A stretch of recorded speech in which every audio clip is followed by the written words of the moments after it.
دوستو یزید ایک ظالم انسان تھا اور اسی وجہ سے اس نے حضرت حسین رضی اللہ تعالیٰ عنہ کو شہید کروا دیا تھا۔ لیکن پھر یزید کی کتنی بھیانک موت ہوئی، اس کے بارے میں ویڈیو کے آخر میں بات کریں گے۔ پہلے حضرت حسین اور یزید کے درمیان جنگ کیوں ہوئی تھی، اس پر تھوڑی نظر ڈال لیتے ہیں۔ اصل میں دوستو یزید حضرت امیر معاویہ رضی اللہ تعالیٰ عنہ کا بیٹا تھا، اور حضرت امیر معاویہ رضی اللہ تعالیٰ عنہ کی وفات کے بعد اس نے زبردستی لوگوں پر اپنی حکومت جما لی تھی، اور جو اس کی بات نہ مانتا یا اس سے بیعت ہونے سے انکار کر دیتا تو یہ ظالم یزید اس کو دھمکی دیتا اور اسے بیعت کرنے پر مجبور کرتا تھا۔ چونکہ یزید بہت ظالم انسان تھا اور لوگوں پر بہت زیادہ ظلم و ستم کیا کرتا تھا، اسی وجہ سے وہ جانتا تھا کہ حضرت حسین رضی اللہ تعالیٰ عنہ میری بیعت کبھی قبول نہیں کریں گے، اور کوفہ کے لوگ بھی اس سے بہت زیادہ ناراض تھے۔ اور کوفہ کے لوگوں نے مکہ میں حضرت حسین کی طرف ایک خط بھیجا جس میں لکھا ہوا تھا کہ ہم یزید سے بیعت ہونا نہیں چاہتے کیونکہ وہ بہت ظالم انسان ہے، آپ کوفہ تشریف لے آئیں، ہم آپ سے ہی بیعت ہونا چاہتے ہیں۔ حضرت حسین رضی اللہ تعالیٰ عنہ نے کوفہ کا جائزہ لینے کے لیے اپنے بھائی مسلم بن عقیل کو بھیجا۔ جب مسلم بن عقیل کوفہ پہنچے تو لوگوں نے ان کا بہت عزت و احترام کے ساتھ استقبال کیا، اور 8000 لوگوں نے حضرت مسلم بن عقیل کے ہاتھ پر بیعت بھی کر لی۔ پھر مسلم بن عقیل نے حضرت حسین کی طرف خط روانہ کیا جس میں لکھا ہوا تھا کہ کوفہ کے حالات بالکل ٹھیک ہیں، آپ جلد از جلد یہاں تشریف لے آئیں۔ لیکن جب یزید کو اس بات کی خبر پہنچی کہ مسلم بن عقیل کے ہاتھ پر 8000 لوگوں نے بیعت کر لی ہے تو اس نے لوگوں کو دھمکی دینا شروع کر دی۔ لوگوں نے ڈر کی وجہ سے حضرت مسلم بن عقیل سے بیعت توڑ دی اور انہیں شہید کر دیا۔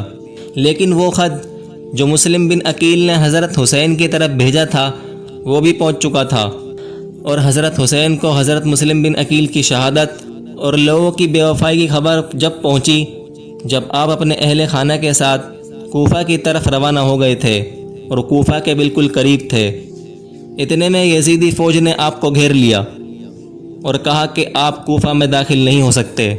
حضرت حسین نے ان سے کہا کہ میں تم لوگوں کے بلانے پر ہی یہاں آیا ہوں، اگر تم لوگ چاہتے ہو کہ میں واپس لوٹ جاؤں تو میں واپس لوٹ جاتا ہوں۔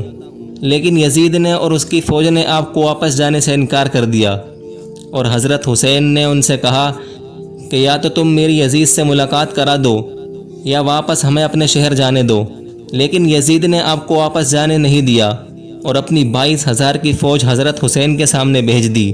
آپ اسی سے اندازہ لگائیے کہ یزید کتنا بزدل اور ڈرپوک انسان تھا کہ حضرت حسین کے ساتھ صرف 82 افراد تھے جس میں بچے اور عورتیں بھی تھیں، اور یزید نے اتنے سے لوگوں کے سامنے 22,000 کی فوج بھیج دی تھی جو آپ کو اس جگہ سے جانے نہیں دے رہی تھی، اور یہ جگہ تھی کربلا کا میدان۔ پھر آخر کار 10 محرم کا دن آ جاتا ہے، اور یزید کی فوج کا کمانڈر جس کا نام ابن سعد تھا وہ جانتا تھا کہ حضرت حسین حضرت علی کے بیٹے ہیں، اسی لیے ان سے مقابلہ کرنا گویا موت کو دعوت دینا ہے۔ اسی لیے اس نے اپنی فوج سے کہا کہ سب ایک ساتھ مل کر حملہ کریں، شاید تب جا کے حضرت حسین شہید ہو جائیں۔ دوستو یزید کی پوری فوج ایک ساتھ مل کر حملہ کر دیتی ہے، لیکن حسین رضی اللہ تعالیٰ عنہ سب کا جم کر مقابلہ کر لیتے ہیں، اور یزیدی فوج اب پریشان تھی کیونکہ حضرت حسین کو شہید کرنا ناممکن سا تھا۔ لیکن اچانک سے عصر کی نماز کا وقت ہو جاتا ہے۔ حضرت حسین نے یزیدی فوج سے کہا کہ ہمیں نماز پڑھنے کی مہلت دے دی جائے، لیکن وہ انکار کر دیتی ہے۔ پھر حضرت حسین نے یہ فیصلہ کیا کہ آدھے لوگ یزید کی فوج سے جنگ لڑیں اور آدھے نماز پڑھ لیں۔ پھر کیا تھا، یزیدی فوج کو وہ موقع مل گیا جس کا وہ بہت دیر سے انتظار کر رہی تھی۔ حضرت حسین نے جیسے ہی سجدے میں سر رکھا تو شمر جل جوشن نے آپ کی گردن پر تلوار چلا دی اور حضرت حسین شہید ہو گئے، اور آپ کے تمام ساتھی بھی شہید کر دیے گئے۔ تو دوستو یہ تو تھی حضرت حسین کی شہادت کی داستاں۔ اب بات کرتے ہیں کہ یزید کا انجام کیا ہوا اور اس کی موت کیسے ہوئی تھی۔ اصل میں یزید کی موت صرف 35-40 سال کی عمر میں ہی ہو گئی تھی، اور وہ 680 میں راج گدی پر بیٹھا تھا اور 683 میں ہی مر گیا تھا، یعنی صرف 3 سال ہی راج کر سکا تھا۔ لیکن یزید کی موت کیسے ہوئی تھی اس کے بارے میں تاریخ داں حضرات کی کئی رائے ہیں۔